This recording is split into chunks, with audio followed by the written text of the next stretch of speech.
زباں پہ آئی ہے تو کہہ دیتا ہوں، دھرتی کے اندر ایک مذہب جس کا ہمیں یقین تھا وہ رافضیت کا مذہب ہے. ان میں گالی دینا بھی ثواب کا کام ہے. ابو بکر کو گالی دو ثواب ملے گا، عمر کو گالی دو ثواب ملے گا، عثمان کو گالی دو تمہیں ثواب ملے گا، حفصہ اور عائشہ کو گالی دو تمہیں ثواب ملے گا. انا للہ و انا الیہ راجعون. دنیا کے کسی مذہب میں گالی دینا ثواب، دنیا کے کسی مذہب میں گالی دینا ثواب، لیکن رافضیت کے مذہب میں گالی دینا ثواب ہے. اور ایک اور مذہب کا بھی پتہ لگا ہے، ان کے ہاں بھی گالیاں دینے سے گناہ معاف ہو جاتے ہیں. وہ کون ہے؟ پیر علاؤالدین صدیقی، بہت بڑے پیر صاحب ہیں. یہ پیر صاحب برطانیہ سے نور ٹی وی چلاتے ہیں. یہ برطانیہ سے نور ٹی وی جو چلتا ہے، جس کے اندر نور نہیں ہوتا، شرک کے اندھیرے ہوتے ہیں، اس کو پیر علاؤالدین صدیقی صاحب چلاتے ہیں. تو اپنے ٹی وی کی 3ری سالگرہ پہ آئے اور کہنے لگے دیکھو بات سنو، میں جب مکہ مدینہ جاتا ہوں تو میں ان کے پیچھے نماز نہیں پڑھتا. اتنے کی کرنا ہے؟ اوتھے کو بنا لو اپنا، لال شہباز قلندر کے دربار پہ چلا جایا کرو، وہیں پہ حساب کتاب برابر کر لیا کرو، یہاں آنے کی ضرورت کیا؟ کہا ہماری نماز نہیں ہوتی مکہ مدینہ والوں کے پیچھے، میں وقت سے پہلے نماز پڑھ لیتا ہوں. اور جب شیخ سدیس حافظہ اللہ، شیخ شریم حافظہ اللہ جماعت کرواتے ہیں، شیخ حذیفی حافظ اللہ جماعت کرواتے ہیں مکہ مدینہ میں، کہتا میں ایویں ہی کھلوتا رہنا مگر میں نماز سے پہلے پڑھ لی ہوندی، میری اینا مگر نماز نہیں ہوندی. ہم کہتے ہیں نصیب کی بات ہے.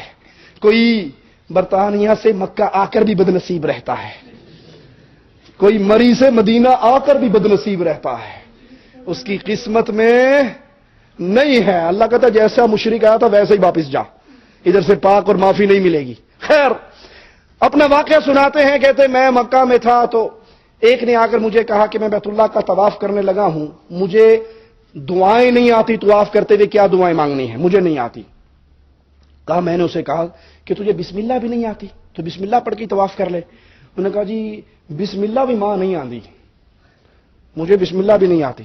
کہا کوئی بات نہیں، پھر تم طواف کرو اور رمل کے پہلے 3 چکر رمل ادھر اچھل چل کے نا، اور پورے طواف میں وہابیوں کو گالیاں دیتے جاؤ. رافضی صحابی کو گالی دیتا ہے، رضا خانی وہابی کو گالی دیتا ہے. کہا پورے طواف میں گالی دیتے جاؤ، اچھلو اور کہو وہابیو تواڈی ایسی تیسی، وہابیو تواڈی بنیاد رکھنے والے دی ایسی تیسی. یعنی محمد بن عبد الوہاب رحمۃ اللہ علیہ کو گالیاں دو، وہابیوں کو گالیاں دو، اہل حدیث کو گالیاں دو، اہل توحید کو گالیاں دو. پیر صاحب سے مرید عقل مند نکلا. وہ مرید کہنے لگا پیر جی میں بیت اللہ میں ہوں، میں طواف کر رہا ہوں، میں اللہ کے گھر میں گالی دوں؟ جو گناہ آپ یہاں بیٹھ کے کرو گے وہ گناہ ہوگا، وہی گناہ اگر آپ بیت اللہ میں جا کر کرو گے تو گناہ بڑا نہیں ہو جائے گا؟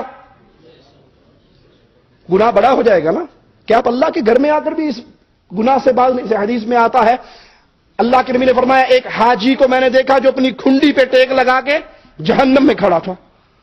صحابہ نے کہا اللہ کے نبی یہ حاجی کا کیا ماجرا ہے؟ کہا یہ حج کرتے ہوئے طواف کرتا، لوگوں کا سامان رکھا ہوا ہوتا، یہ اپنی کھنڈی میں ڈا کے کھینچ لیتا، اگر کوئی دیکھتا تو کہتا جی معلش غلطی ہو گئی، وہ کھنڈی میں اڑ گئی، میرا قصور نہیں. کوئی نہ دیکھتا تو قابو کر جاتا.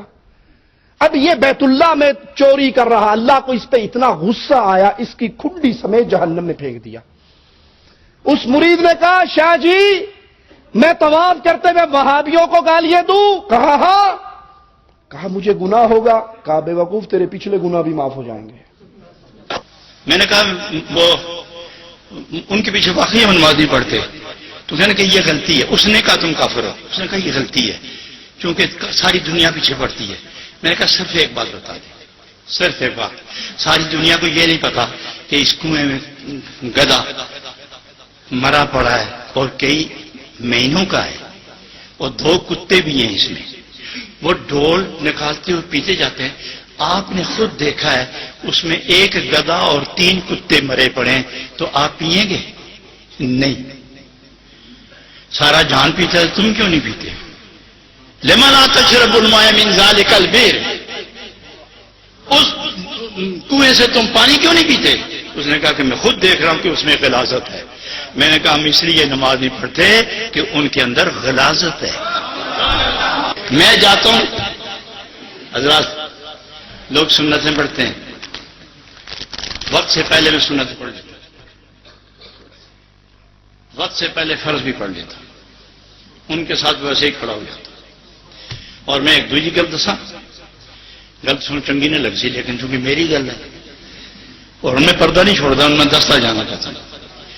ایک آدمی میرے کو پوچھا کہ جی میں نے کعبے شریف سے دعاواں نہیں آمدیاں طواف دیاں تے کرن کی لوگ کتاباں چکی پھرتے میں کتاباں نہ کس پڑھے آج تک تے لگتے ہیں دو تکے نہ کتاب تے نہ حساب تے زبانی پڑھ کچھ نہیں آمدہ کچھ نہیں واللہ سمت اللہ میں ٹھیک کر رہا ہوں.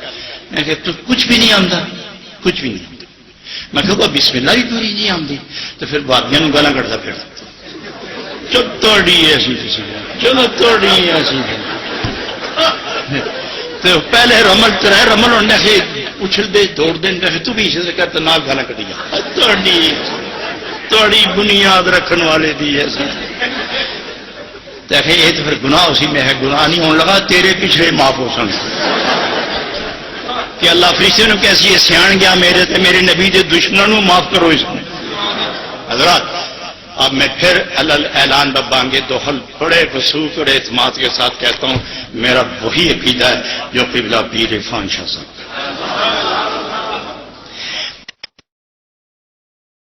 لیکن وابیت کے ساتھ اتفاق کرنا شیعت کے ساتھ اتفاق کرنا اپنی قیامت کو غرق کرنے والی بات ہے. تو رافضیت صحابہ کو گالیاں دیتی ہے ثواب کی امید رکھتی ہے. بریلویت وہابیوں کو گالیاں دیتی ہے وہ بھی بیت اللہ میں جا کر طواف کرتے گئے اور امید رکھتی ہے کہ جناب ہمارے اگلے پچھلے سارے گناہ معاف ہو جائیں گے. انا للہ و انا الیہ راجعون.